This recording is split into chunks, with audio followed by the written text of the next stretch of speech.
Have you ever noticed how Kubo positioned Renji as Ichigo's counterpart?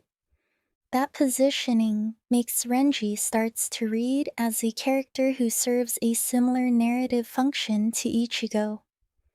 From a different position with a story that runs alongside the main characters, Ichigo enters the Shinigami world as an outsider, while Renji represents that same Shinigami role from inside Soul Society, and their counterpart position is what makes their paths in saving Rukia in the Soul Society arc mirror each other from opposite sides. Ichigo as the unauthorized human intruder, and Renji as the lieutenant who commits treason. And if you look at the Royal Guard training through the lens of bloodline revelations, a central pattern throughout the Thousand-Year Blood War arc, one of those disconnected seeds.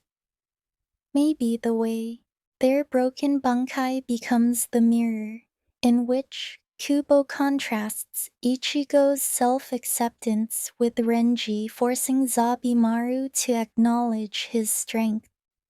Ichigo's broken Bankai leads him to the true form of Zangetsu through self-acceptance, while Renji's leads him to the true Bankai name Zabimaru had withheld from him. And Ichigo failed Uetsu's exam because he did not have an Asauchi and had been wielding Zangetsu without understanding what his blade actually was. So that failure sends Ichigo back to his roots, forcing him to understand what he is, before acquiring an Asauchi and reaching self-acceptance, where every power within his blade can finally be accepted as part of who he is. As someone who received an Asauchi during his academy days, before being officially issued one as a member of the Gotei 13, Renji passes the test and comes out with a reforged sword and a clear understanding of the foundation of the bond between a sword and its wielder. But the moment Ichibei becomes involved, that bond is recontextualized through Zabimaru's withheld name. It is no longer just about whether Renji understands his sword, but why the sword that reflects him had only given him half of its name. And if Zabimaru is a reflection of Renji, then doesn't that unresolved chimeric nature, along with the partially withheld name that could only be accessed through Ichibei's intervention, open the door to an interconnected narrative thread of unresolved self-acceptance rooted in an unknown bloodline? Ichibei, after all, is the character who first gave names to the swords, Shikai and Bankai, and who can erase a name to strip away its power before overwriting it with a new one. And in parallel to Zabimaru's partially withheld name, doesn't that narrative thread create a misdirection? That Abarai is not Renji's real family name? For a character introduced as a stray dog, whose inferiority complex has always been tied to the absence of a real family. And it would create a parallel mirroring. Ichibei inked over Old Man Zangetsu's name to conceal from Ichigo its true nature, the manifestation of his Quincy power. Whereas with Renji, the same concealment might be why half of Zabimaru's name was withheld, a possible setup for a concealed origin. And unlike Ichigo, Renji's origin remains unresolved. Once you view Rukongai as a placement answer for his childhood backstory, not an origin answer, it opens the door to the question of whether Renji arrived in Soul Society after death, or whether he was born as a true-blood Shinigami. And that distinction creates a possible dormant narrative thread, because those are two very different hidden origins, concealed by the same category of Shinigami.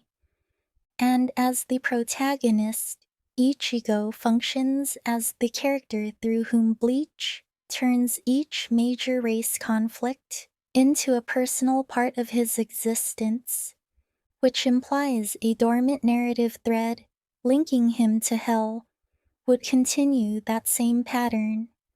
And Ichigo's own hybrid nature is a unique kind of anomaly, a hollow melded with Shinigami power in a way that was never supposed to exist.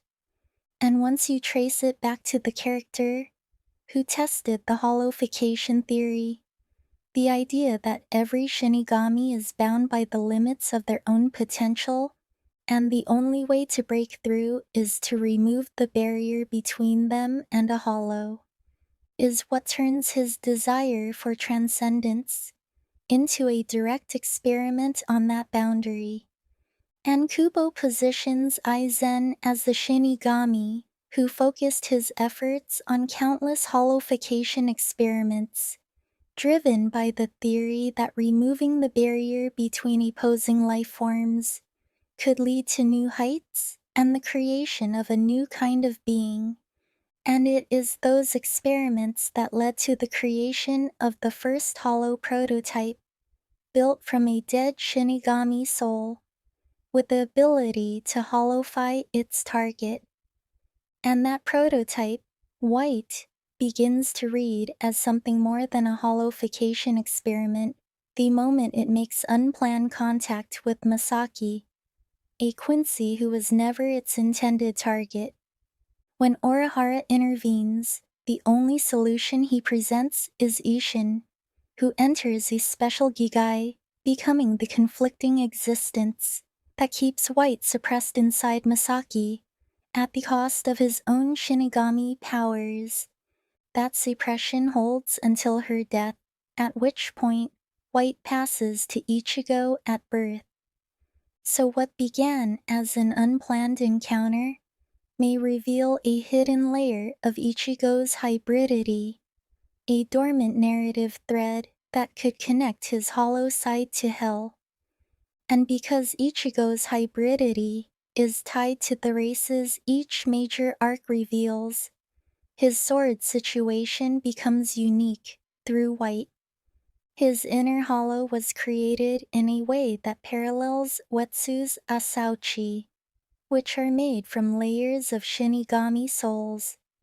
Yet White was never a regular hollow, but an artificial hollow created from dead Shinigami, one that melded with Ichigo's Shinigami power, and began functioning like an Asauchi. So once Ichigo reaches Wetsu and has his sword properly drawn out and forged, the true form of his dual sword is finally achieved, with one blade reflecting Ichigo's Quincy side and the other reflecting the Shinigami hollow power melded through White, both held in equilibrium through their opposition. And if the Hell arc follows that same pattern, maybe the reveal is not another race, but a recontextualization of something that was already there, the way White was constructed. And Kubo visually highlights the progression of Ichigo's hollowification through the hollow markings.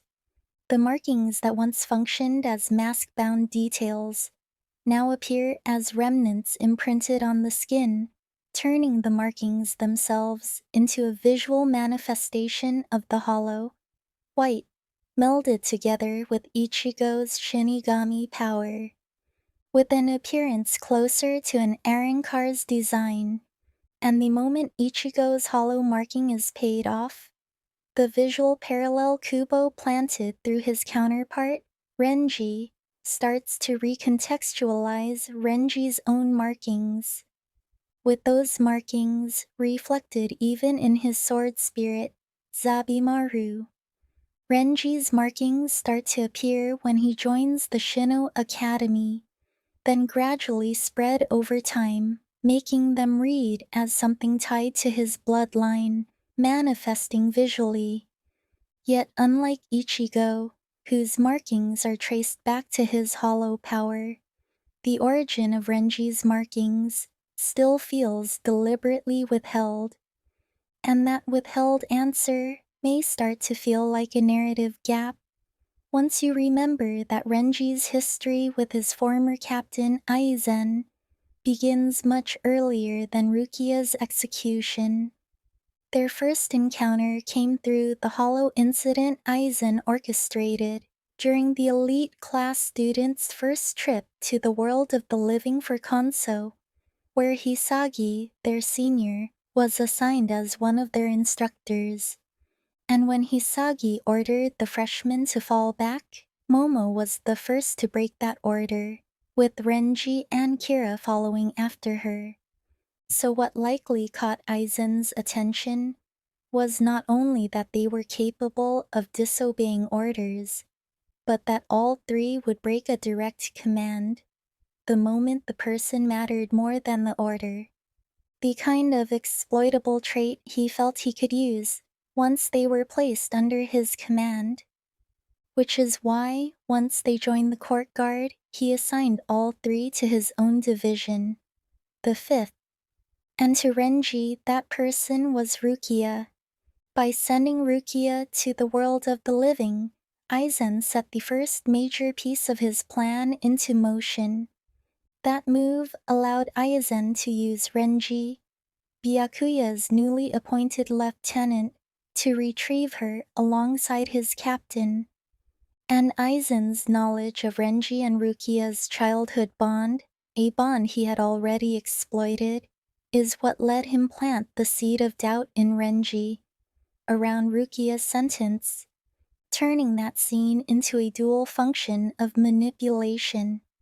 With that dual manipulation in place, Aizen orchestrated the chain of events that led to the conflict between Renji and Ichigo by revealing Ichigo's whereabouts in the lieutenant's meeting.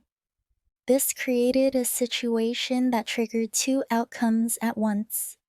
Renji abandoning his post to confront Ichigo, which becomes a turning point that leads him to commit treason, to save Rukia, and Ichigo's hollow mask manifesting during their battle, protecting Ichigo from Renji's blade.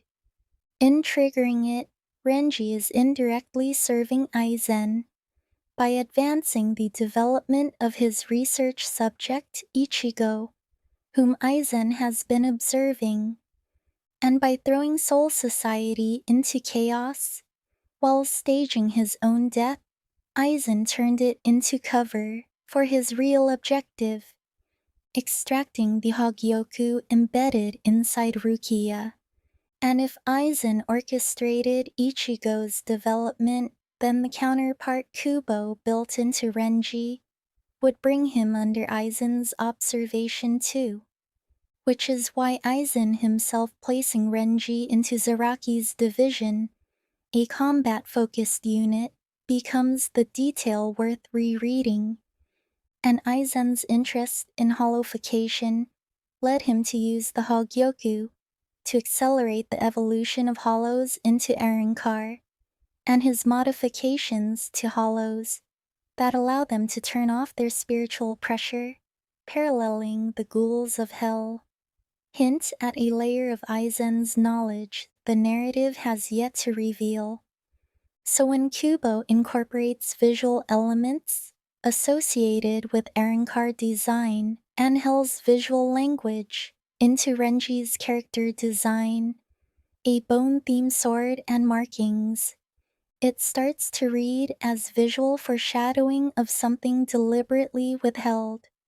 So if Renji's markings, which resemble the Hell Warden, are visual setup for a link to Hell, then that withheld answer opens the door to an implied narrative link, interconnecting Ichigo and Renji through Aizen. If White's artificial hollow nature is revealed to be linked to Hell, and once you connect how Kubo subtly slipped a recurring Quincy motif into color spreads featuring Ichigo as visual foreshadowing of Ichigo's Quincy bloodline, Then the lightning bolt motif that Kubo added to Ichigo's shirt in the Fullbring arc, an arc tied to hollow powers, starts to read as another visual foreshadowing, one tied to white, and the first character who was introduced with that lightning bolt motif is Renji. So when Aizen recruited an Espada, Harribel, with that same motif in her resurrection, it starts to read as one of those disconnected details seated inside the narrative, from which Kubo could later build connections. And the moment Kubo added that same motif to Harribel's Fraction, Apache and Milo Rose, in the Thousand-Year Blood War arc, it starts to read as a dormant recurring visual motif, waiting for activation. And though Renji and Harribel share the same motif, the lightning bolt symbol isn't tied to element of electricity, but seems tied to techniques associated with extreme heat. And because that motif reappears on Ichika, Renji and Rukia's daughter, whose sword guard is shaped like a lightning bolt, it reads as something inherited through Renji's Shinigami lineage, a bloodline that may trace back to one of the founding ancestors who placed a lid on the pit now known as Hell.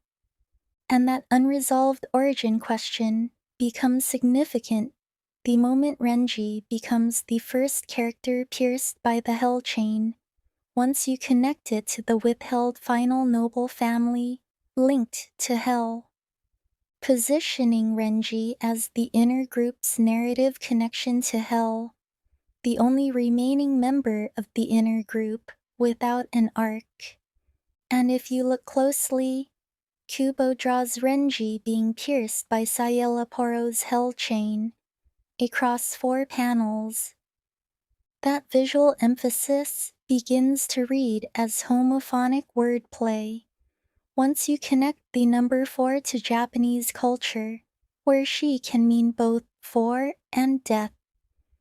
The 4-panel sequence then turns into an ominous visual cue, making Renji's piercing feel like narrative setup for an unresolved bloodline that may be intertwined with the Hell arc through the 5th great noble family. And Kubo conceals Ichigo's noble bloodline behind the Kurosaki surname, while hinting at it through his resemblance to Kaien Shiba. So if that counterpart extends into the Hell arc, wouldn't that imply Kubo is extending that narrative parallel by positioning Renji as a secret descendant never acknowledged as a member of the noble family, while concealing his identity through Rukongai? Thank you for watching. Do you think stories ever truly end? Or do they always leave us searching? One story at a time, one sip at a time, until next time.